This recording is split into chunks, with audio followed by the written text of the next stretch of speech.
Começa agora mais Comissão de Inquérito. De terça à quinta convidamos um nome da política para responder a perguntas sobre a atualidade. Hoje é nosso convidado Rodrigo Saraiva, é deputado da Iniciativa Liberal e vice-presidente da Assembleia da República. Rodrigo Saraiva, muito obrigado por ter vindo à Rádio Observador esta manhã. Explico rapidamente como é que funciona aqui a Comissão de Inquérito.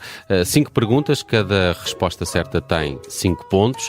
Também damos ajudas, se for preciso. Se as usar, fica apenas com 2 pontos. Ontem foi Marina Gonçalves, do PS, que esteve na nossa Comissão de Inquérito e fez 17 pontos. Vamos lá ver se consegue. 17 tem sido, aliás, a marca... Bom dia, Rodrigo Saraiva, bem-vindo. Muito obrigado, tem sido a marca mais comum, não é? Mesmo nas outras semanas... A mais comum em quem acerta mais perguntas. Mais, claro. A marca mais baixa foi 12. Não vamos dizer de quem, não é? Eu vou tentar fazer diferente e ver se levo 0 pontos. Também é difícil, às vezes. É mais difícil. Acho difícil. Sobretudo escolhas múltiplas. Mas vamos lá, então. Vamos começar, então. Vamos até 1989. Jorge Sampaio venceu a presidência da Câmara de Lisboa numa coligação que, além do PS, tinha o PCP, os Verdes e o MDP-CDE. A pergunta, Rodrigo Saraiva, é quem era o candidato do PSD nessas eleições autárquicas? O candidato não era apenas do PSD, penso eu, era uma coligação que também envolvia o CDS e talvez o PPM, e o candidato foi o atual Presidente da República, Marcelo Rebelo de Sousa. E lembro-me bem da campanha dos cartazes vermelhos, e houve alguém que até fez depois um stunt, e dizem as más línguas dos meios políticos que até foi António Costa que fez isso, porque havia uma loja de eletrodomésticos que era a TV Marcelo. Sim, e exatamente. Os cartazes de Marcelo Rebelo de Sousa apareceram da noite para o dia com os autocolantes a ZTV e, portanto, deixou de ser a candidatura de Marcelo e passou a ser a candidatura TV Marcelo. Bem, certíssimo. E assim se conquistam 5 pontos. Isto quase dava direito a 10 pontos. Está o grau de detalhe. São só 5 pontos mesmo. Mas o primeiro objetivo foi falhado. Portanto, já não tem 5 pontos. Este Já não tem modelo- 0 pontos. Este modelo dos pontos é capaz de ser inspirador para a próxima revisão do Regimento da Assembleia da República, para ver se nas comissões de inquérito começamos a ter mais respostas do que temos tido. Olha, Pode ser que ajude. A premiar, exatamente. Já que a Assembleia também ganhou um semáforo, ou vai ganhar, tal como a Rádio Observador tem um semáforo político, pode ser, mas com isto tudo, será que a Iniciativa Liberal corre o risco de ficar afastada da gestão autárquica, do poder autárquico, ao não querer coligar-se? Não, nas últimas autárquicas, que foram as primeiras da Iniciativa Liberal, houve uma decisão mais global ou estrutural, digamos assim, da Iniciativa Liberal se afirmar em alguns conselhos, porque penso que foram cerca de 50 ou 60 conselhos onde a Iniciativa Liberal teve participação. Mas não foi apenas sozinha per si. Houve um conjunto de conselhos onde a Iniciativa Liberal já integrou algumas coligações. Assim de cabeça, Faro, Beja, e Faro, onde temos até um deputado municipal, Beja, onde não temos nenhum eleito, Covilhã, onde não foi uma vitória da coligação PSD, CDS, Iniciativa Liberal, mas estivemos nessa, Anadia, e houve mais algumas. Portanto, não foi assim uma decisão fanática de vamos sozinhos, orgulhosamente sós. Então a linha vermelha é só para os grandes municípios? Não, nem acho que seja a linha vermelha. Aliás, no Porto integrou-se a coligação do movimento Rui Moreira, foi outra. Portanto, eu acho que nas próximas eleições autárquicas é normal que também aconteça algo similar. Em alguns concelhos a Iniciativa Liberal irá por si e em outros poderá integrar coligações. E poderá, por exemplo, apoiar Carlos Moedas em Lisboa? Sim, penso que estará em aberto, mas acima de tudo não serão os órgãos nacionais a ter que tomar essas decisões. Na Iniciativa Liberal levamos mesmo muito a sério a descentralização e a autonomia dos núcleos. Em primeira instância terá que ser o núcleo, no caso de Lisboa, o núcleo de Lisboa, e pelo país fora os núcleos também têm que tomar essa decisão, coordenam-se depois obviamente com os órgãos nacionais. A única coisa que poderá depois também condicionar todos é aquilo que, sei lá para janeiro, ou dezembro ou janeiro, quando haverá uma convenção da Iniciativa Liberal em que serão debatidas e votadas a moção de estratégia global, e a moção de estratégia global que condiciona positivamente, orienta positivamente todo o partido, dirá alguma coisa sobre autárquicas. Portanto, até essa altura penso que é tudo muito extemporâneo falar de coisas concretas. Nós vamos assistindo a algumas tentativas de diálogo entre os partidos da esquerda, também com vista às autárquicas, e a pergunta é se faz sentido a Iniciativa Liberal, com a AD, com o PSD e com o CDS, ter um acordo também de largo espectro em termos geográficos e não uma decisão ponto a ponto. Eu acho que o acordo depois poderá até existir, mas tem que partir depois de ver o que é que está a ser falado localmente por esse país fora. Mas há pouco falava de uma estratégia, tinha havido uma estratégia estrutural que tinha a ver também com o processo de consolidação até dos resultados da iniciativa liberal. Esse processo já ficou para trás, essa consolidação já está garantida, a iniciativa liberal sente-se mais à vontade agora para integrar essas coligações sem ter o receio de se diluir? Aquilo que eu vou dizer é mesmo a minha visão, é a minha opinião. Aliás, porque eu nem sou membro de nenhum órgão nacional, nem um órgão local da Iniciativa Liberal neste momento. Eu acho que com o passar do tempo é normal que essa necessidade de afirmação da marca vá perdendo preponderância. Eu acho que isso é normal, isso acontecer. Portanto, acho que é tudo um processo dinâmico, faz parte da vida. Agora, quando foi da última vez, eu lembro-me bem dessa moção de estratégia global, porque nessa eu participei no seu desenvolvimento. A parte que falava de autárquicas deixava exatamente até aberto aquilo que veio a acontecer.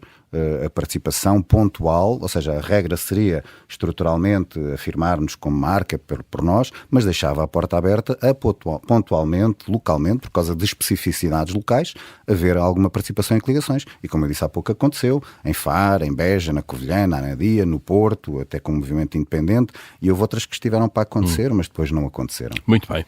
Então, 5 pontos, não é? Um bom arranque. 5 pontos já e não por leva cima... zero. Já não leva zero, não. Vamos mudar de autárquicas para presidenciais, se quisermos. Em 2021, nas presidenciais de 2021, em que Marcelo Rebelo de Sousa foi reeleito, a Iniciativa Liberal apresentou o seu candidato próprio, Tiago Maia Gonçalves, e a pergunta é em que lugar ficou Maia nesta corrida eleitoral? Eu não me lembro agora do número exato de candidatos, portanto vou responder que ficou em penúltimo, porque depois dele ficou o Tino de Rancho. O que é que consideramos isto? Eu considero certo. Está certo. Achas que sim? Não é? Não revelou o lugar, não é? Mas... É verdade, ficou em 6º. Pronto, eram 7. Eram Okay. 7 e ficou pouco acima de Tino de Rancho. Foram aqui 11 mil votos de diferença. Sim, penso que foi por cerca das 10h30 da noite que ultrapassou o Tino. Exatamente, Mais ou menos algum isso. voto mais urbano, talvez, não é? Não, porque no Porto, que é urbano, o Tino teve uma boa prestação. Eles disputavam ali no Porto, territorialmente, eram os dois de lá. Pois, porque o Tiago Maia Gonçalves também é de Porto. Exato. A questão aqui, mais uma vez, é... e nas presidenciais faz sentido a Iniciativa Liberal ir novamente com um candidato próprio ou entrar também num alargamento que apoie uma personalidade da direita?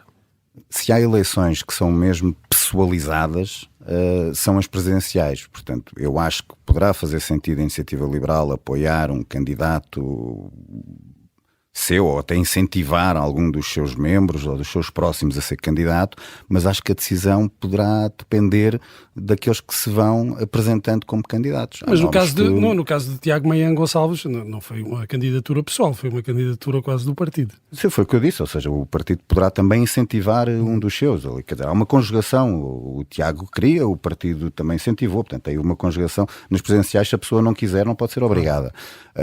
Mas acho que depois vai depender, está-me agora a faltar o nome, há o Tim Vieira, por exemplo, não é? Que já anunciou que é candidato. Porque é que a Iniciativa Liberal não poderá apoiar o Tim Vieira, que não é da Iniciativa Liberal, é um cidadão, por acaso participou até num evento nosso, penso que da apresentação do programa eleitoral, como uma pessoa independente que foi lá dar a sua opinião. E estou a falar deste nome porque é um nome não político, ou não das elites políticas. Portanto, eu acho que tudo é possível para a Iniciativa Liberal. Apoiar alguém que é seu membro, apoiar uma pessoa independente, como o Tim Vieira, ou depois apoiar alguém que tem participação ou um histórico político noutro partido, mas isso há aí muitos candidatos, portanto é melhor esperarmos e ver quem é que se vai chegar à frente. Nomes como os do costume da direita, Paulo Portas, Marcos Mendes, poderiam de alguma forma merecer um apoio da Iniciativa Liberal? Ou não?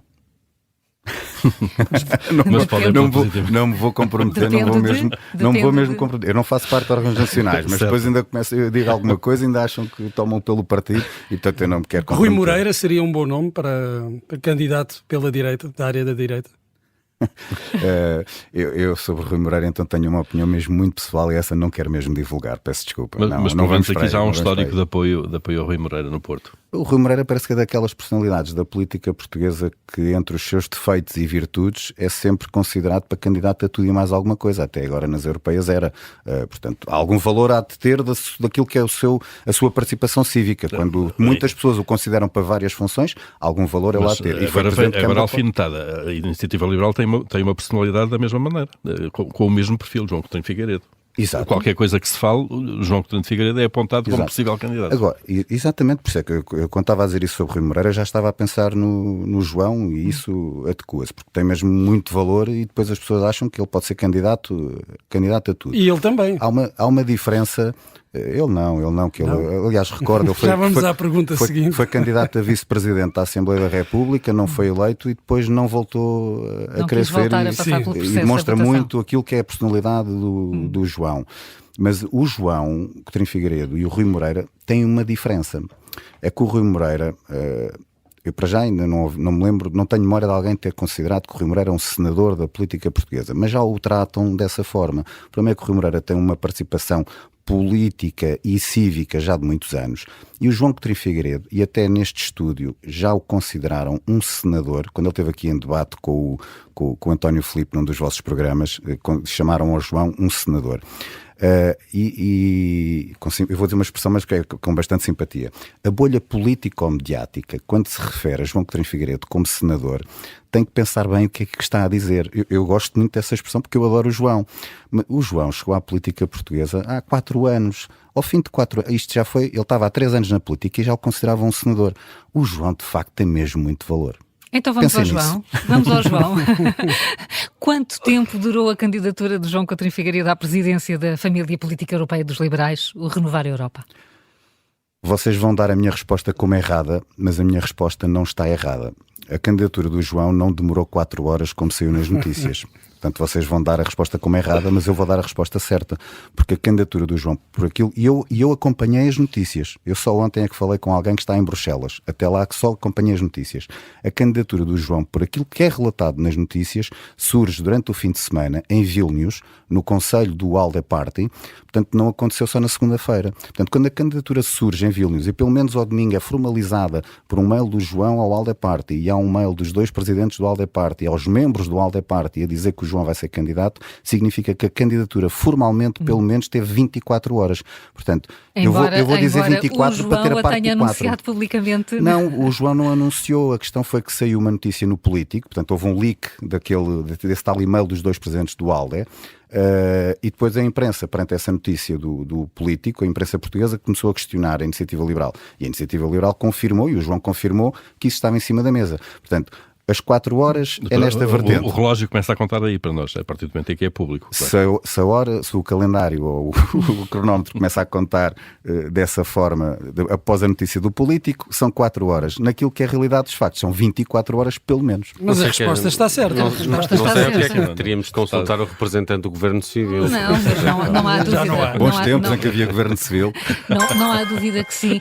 Ainda, e podemos agora partir para isto, para as 24 horas em que durou esta candidatura, houve aqui uma má leitura, uma má interpretação dos apoios por parte de João Coutinho Figueiredo? Eu não estou mesmo por dentro dos pormenores todos e dos detalhes todos. Acima de tudo, o que é que eu acho? Quer dizer, eu adoraria que o João fosse o líder parlamentar do Renew, mas se quer ser considerado um português liberal de um partido recente que pela primeira vez tem representação no Parlamento Europeu com 2, se é sequer considerado pela sua família política como uma possibilidade, eu penso que é bem demonstrativo de algo muito positivo e do valor do João e do valor do percurso da Iniciativa Liberal. Eu acho que isso é muito positivo. Quer dizer, tivemos um mail formal dos 2 presidentes do ALDE Party, do partido, não do grupo, do partido, a dizer isso. Portanto, eu penso que isso é positivo. Acima de tudo, e conhecendo o João como conheço, e até aquele pormenor que eu falei há pouco, aquele episódio de ter sido candidato a vice-presidente e ao não ter a votação, o número de votos na Assembleia da República suficiente, ter surpreendido a política portuguesa em dizer não vou reapresentar a minha candidatura, e depois por muita insistência ao longo da legislatura passada e a Iniciativa Liberal não voltou a reapresentar essa candidatura, demonstra que o João chegou, porque eu não sou... Há muitos liberais que têm uma leitura dos resultados dos liberais por esta Europa fora, nestas europeias, como algo, uma catástrofe, etc. Eu não partilho dessa visão. Houve resultados negativos em alguns países, nomeadamente França, que passou de 21 para 10, em Espanha, com o debacle do Ciudadanos, e estes dois resultados eram expectáveis.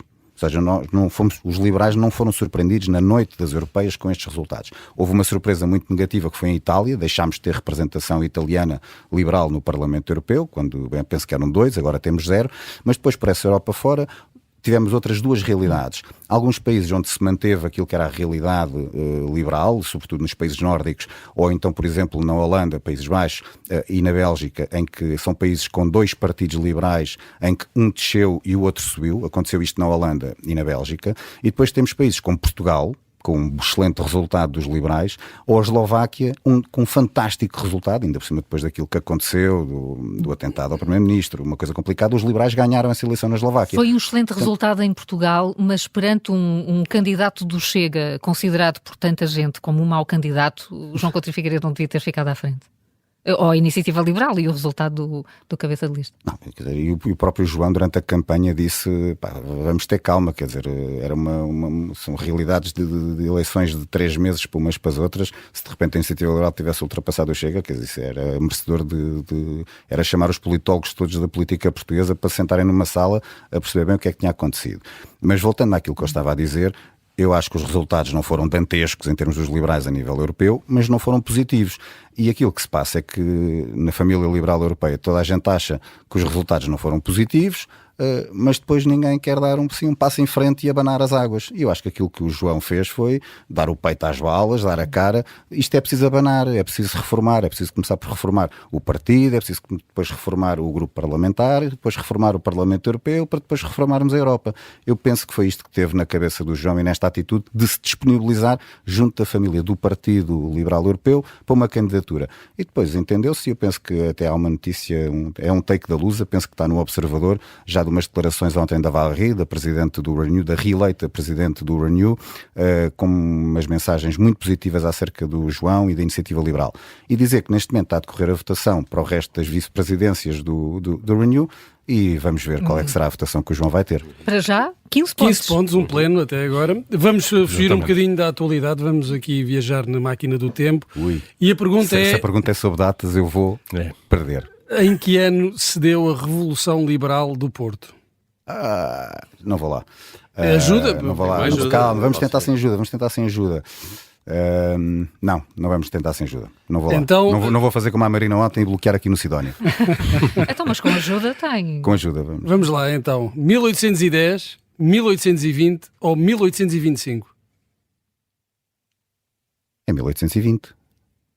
É 1820, 17 pontos. Deixar um suspense, Nelson, nem vai com 17. Consideraste logo. 17, pronto. Já estou com o 17, que é a marca habitual. A marca habitual, está dentro da média. Aqui a linha d'água é aquilo que a Marina Gonçalves teve ontem. Rodrigo, porque é que, eu nem vou perguntar porque é que o liberalismo não funciona em Portugal. Porque é que o liberalismo não pega em Portugal?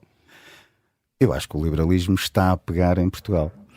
É interessante. Quando foi logo no início, nos primeiros tempos da Iniciativa Liberal, ainda nem éramos partido, andávamos nós a fazer os nossos pensamentos, os nossos brainstormings, as nossas definições, e decidimos que o nosso claim era Portugal mais liberal.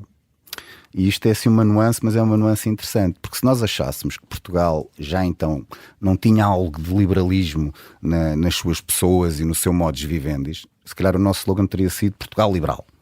Mas como nós sabíamos que já havia liberalismo a fervilhar, em algumas coisas não era escondido, em termos de liberdades individuais e liberdades políticas, eu acho que Portugal já dá cartas liberais. Mas como ainda havia muito por fazer, escolhemos o Portugal mais liberal. Portanto, eu acho que a Iniciativa Liberal tem dado um bom contributo para pôr esse liberalismo que já germinava. Mas onde é que germinava esse liberalismo? Em que áreas? Usos e costumes? Em todos, na sociedade, na relação nos partidos, com o Estado, por exemplo. Essa é a parte mais difícil, por isso é que, aí é que dói. E tivemos ontem um anúncio do Governo de uma reforma da administração pública. Vamos ver se o que é que vai dar, se não, pelo menos não, penso que não era assim uma folha A4 só com os tópicos como há uns anos alguém fez. Esta parece que é assim um bocadinho mais, pelo menos não são folhas A4, é um PowerPoint com algumas coisas, porque de facto é preciso tirar o Estado da frente de muitas coisas. E há uma coisa interessante, eu estava a ler o comunicado até no site do Governo, e Luís Montenegro refere a certa altura que muita da simplificação é para combater a corrupção. Ok, porque é que a semana passada, porque nós andamos há muito tempo a dizer isso, não é? Nós dizemos que a burocracia é um negócio dos corruptos e é preciso, para combater a corrupção, mais do que ir para o Código Penal, é simplificar processos de licenciamentos, etc. Então porque é que quando na semana passada lançaram o PowerPoint do pacote da corrupção, já não falaram em simplificação? Foi preciso agora a reforma da administração pública para falar em simplificação. Sim, a simplificação é preciso desburocratizar, é preciso tirar o Estado, e nesta parte do peso do Estado ainda é preciso liberalizar muito a vida das pessoas, e nesse campo sim, o liberalismo na relação do Estado ainda não funciona. Nos outros já vai funcionando e cada vez mais vai funcionar. Rodrigo, estamos a ficar sem tempo, temos aqui uma última pergunta, apelando até ao seu lado pessoal, percebemos que é adepto do Belenenses. Esta é para pontos ou não? Pode ultrapassar os 17.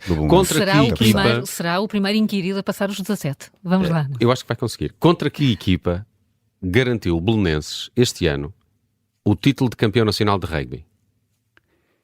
Epá! Eu confesso que o rugby é das modalidades do Belenenses a que eu menos acompanho. Mas é muito importante para o clube. Foi campeão. Foi. Bicampeão. Eu acho que foi com agronomia. Certo. Espetacular. 22 pontos. Muito bem. Nosso recordista estabeleceu um novo recorde. Muito rapidamente, o liberalismo funciona e faz falta ao observador. Tem algum prognóstico para logo num jogo quase a feijões entre Portugal e Geórgia? Tem acompanhado este europeu? Epá, eu vou dizer uma coisa que se calhar pode ser considerada assim pouco patriótica, mas como nós já passamos, e em primeiro lugar... Agora já só está com a cabeça nos oitavos. Um empate ou deixar que a Geórgia marque alguns golos seria muito importante para os georgianos que estão lá no seu país com uma luta brutal pela liberdade e pela democracia, e eles também mereciam ter essa alegria. Se pudermos ajudar a isso, eu não vou ficar triste se não ganharmos. Muito bem. Rodrigo Saraiva, da Iniciativa Liberal. Com humanismo. Né? Com humanismo, é verdade. O futebol não é tudo. O liberalismo do rosto humano. Foi nosso convidado hoje na Comissão de Inquérito, que amanhã é quinta, ainda temos Comissão de Inquérito por volta das 9h30. Obrigado por ter vindo. E há aqui um novo recorde. Obrigado. Aqui está. Obrigado.